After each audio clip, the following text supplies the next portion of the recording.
अब स्टूडेंट्स कैसे उसको देख रहे हैं। इस वक्त मेरी मौजूदगी 3 मई को हुई नीट की परीक्षा कैंसिल कर दी गई है। अब स्टूडेंट्स कैसे उसको देख रहे हैं। इस वक्त मेरी मौजूदगी फिजिक्स वाला में है और जहां पर फैकल्टी के टीचर्स भी हैं, वो स्टूडेंट्स भी हैं जिन्होंने नीट का एग्जाम दिया था। नेशनल टेस्टिंग एजेंसी ने इसको कैंसिल कर दिया है। अब अगली परीक्षा कब होगी इसकी तारीख अभी आई नहीं है। दोस्तों सोचिए, कोई छात्रा 2-3 साल दिन रात मेहनत करे, कोचिंग, टेस्ट सीरीज, तनाव, नींद की कुर्बानी, और फिर परीक्षा के बाद खबर आए कि एग्जाम में गड़बड़ी हुई है या परीक्षा ही रद्द कर दी गई। ऐसे में छात्रों और उनके परिवारों पर क्या बीतती होगी। जेईई 2026 परीक्षा रद्द होने के बाद पूरे देश में नाराजगी बढ़ती जा रही है। अब इस मुद्दे पर मशहूर शिक्षक और यूट्यूबर खान सर ने भी खुलकर अपनी बात रखी है। उन्होंने एनटीए यानी नेशनल टेस्टिंग एजेंसी पर गंभीर सवाल उठाए हैं और सरकार को 5 बड़े सुझाव दिए हैं। आज की इस वीडियो में हम जानेंगे खान सर ने क्या कहा, एनटीए पर क्यों उठ रहे हैं सवाल, और आखिरकार छात्रों का भरोसा कैसे वापस आएगा। वीडियो को अंत तक जरूर देखिए। नमस्कार, मैं महावीर बिलू। जेईई और नीट जैसी परीक्षाएं भारत के छात्रों के लिए भविष्य का फैसला करते हैं। हर साल करोड़ों छात्र ने इन एग्ज़ाम की तैयारी करते हैं, लेकिन पिछले कुछ वर्षों में पेपर लीक, परीक्षा केंद्रों पर गड़बड़ी और सिस्टम का पारदर्शिता को लेकर लगातार विवाद सामने आते रहते हैं। अब जेईई 2026 परीक्षा रद्द होने की खबर के बाद छात्रों का गुस्सा और बढ़ गया है। सोशल मीडिया पर कई छात्र कह रहे हैं कि उनकी मेहनत बर्बाद हो गई है। इसी बीच खान सर ने इस पूरे मामले पर खुलकर प्रतिक्रिया दी। उन्होंने कहा कि सिर्फ परीक्षा रद्द कर देना समस्या का समाधान नहीं है, असल ज़रूरत है कि सिस्टम में बड़े बदलाव की। उनके बयान के बाद यह मुद्दा और ज़्यादा चर्चा में आ गया है।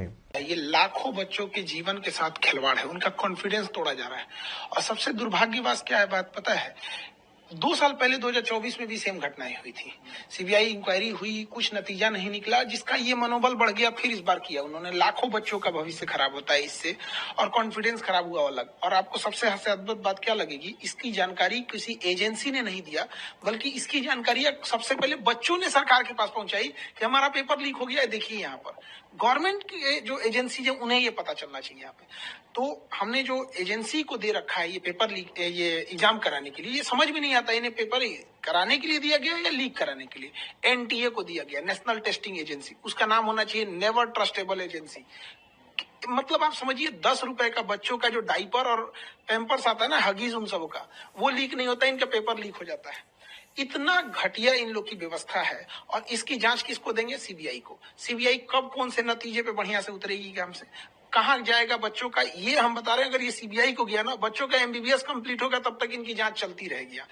खान सर का सबसे बड़ा बयान था कि सरकार को एनटीए को भंग करने पर विचार करना चाहिए। उनका कहना है कि अगर कोई संस्था बार बार परीक्षा प्रबंधन में असफल हो रही है तो सिर्फ छोटे बदलाव करने का काम नहीं चलेगा। उन्होंने सवाल उठाया है कि आखिरकार क्यों हर साल किसी न किसी राष्ट्रीय परीक्षा पर विवाद खड़ा हो जाता है।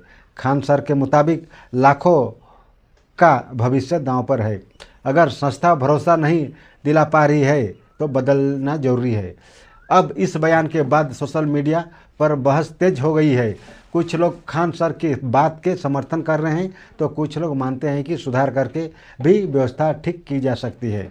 खान सर ने पेपर लीक में शामिल लोगों के खिलाफ बेहद सख्त कार्रवाई की मांग की है। उन्होंने कहा कि पेपर लीक सिर्फ एक अपराध नहीं बल्कि लाखों मेहनत छात्रों के सपनों के साथ खिलवाड़ है। सोचिए, एक छात्र कई साल मेहनत करता है और दूसरे तरफ कुछ लोग पैसे के लिए पूरा सिस्टम खराब कर देते हैं। खान सर का कहना है कि दोषियों को ऐसी सज़ा मिलनी चाहिए जो भविष्य के लिए उदाहरण बन जाए। उन्होंने यह भी कहा कि जब तक अपराधियों में डर नहीं होगा तब तक पेपर लीक जैसी घटनाएं रुकना मुश्किल है। खान सर ने जांच प्रक्रिया पर भी सवाल उठाए। उन्होंने कहा कि सिर्फ जांच एजेंसी बदल देने से छात्रों का भरोसा वापस नहीं आएगा। उनका सुझाव है कि पूरे मामले की जांच सुप्रीम कोर्ट के किसी रिटायर्ड जज की निगरानी में होनी चाहिए। क्योंकि इससे जांच निष्पक्ष दिखाई देगी और छात्रों को लगेगा कि उनके साथ न्याय हो रहा है। आज देश में सबसे बड़ा समस्या सिर्फ पेपर लीक नहीं है, बल्कि छात्रों का सिस्टम पर भी भरोसा टूटना भी है। अगर जांच पारदर्शी होगी तो छात्रों का विश्वास दोबारा बन सकता है। खान सर ने सीबीआई जांच की धीमी प्रक्रिया पर भी चिंता जताई। उन्होंने कहा कि अक्सर इसी जांच लंबी चलती, रिपोर्ट आने में महीना या सालों लग जाते हैं। उनका कहना था कि जब तक रिपोर्ट आएगी तब तक कई छात्र अपनी पढ़ाई आगे बढ़ा चुके होंगे। यानी छात्रों को जल्दी न्याय मिलना भी बहुत ज़रूरी है। अगर जांच लंबी चलेगी तो छात्रों में और ज़्यादा तनाव बढ़ेगा। इसलिए उन्होंने मांग की कि पेपर लीक जैसे मामलों की जांच तय समय सीमा के अंदर पूरी होनी चाहिए। खान सर का पांचवा सुझाव था कि भविष्य की राष्ट्रीय परीक्षाएं ऐसी एजेंसी को दी जाए जो पूरी तरह सुरक्षित और पारदर्शी व्यवस्था दे सके। उन्होंने कहा कि हर साल पेपर लीक की खबरें आने से छात्रों का मनोबल टूट रहा है। एक छात्र को यह भरोसा होना चाहिए कि उनकी मेहनत का सही परिणाम मिलना चाहिए। अगर परीक्षा प्रणाली पर ही सवाल उठने लगे तो पूरी शिक्षा व्यवस्था प्रभावित होती है। खान सर ने एनटीए को लेकर एक तीखा बयान भी दिया है। उन्होंने मजाकिया अंदाज में एनटीए का मतलब होता है नेवर ट्रस्टेबल एजेंसी बताया। यह बयान सोशल मीडिया पर तेज़ी से वायरल हो गया। कई छात्रों ने उनकी बात से सहमति जताई, क्योंकि पिछले कुछ वर्षों में कई परीक्षाओं पर सवाल उठ चुके हैं। हालांकि दूसरी तरफ कुछ लोगों का कहना है कि पूरे सिस्टम को पूरी तरह गलत कहना भी ठीक नहीं है, लेकिन इतना ज़रूर है कि इस पूरे विवाद ने परीक्षा व्यवस्था पर बड़ी बहस शुरू कर दी है। तो दोस्तों, जेईई 2026 परीक्षा विवाद के बीच खान सर के 5 सुझाव अब पूरे देश में चर्चा का विषय बन चुके हैं। सबसे बड़ा सवाल यह है कि क्या भारत की परीक्षा व्यवस्था में बड़ा बदलाव होगा? क्या छात्रों का भरोसा वापस आएगा? और क्या भविष्य में पेपर लीक पूरी तरह रोका जा सकेगा? आपकी क्या राय है? क्या एनटीए में सुधार होनी चाहिए या नई एजेंसी बननी चाहिए? अपनी राय कमेंट में ज़रूर बताएं। अगर वीडियो पसंद आया हो तो लाइक करें और सब्सक्राइब अवश्य करें। फिर किसी वीडियो में मिलेंगे, तब तक के लिए जय हिंद।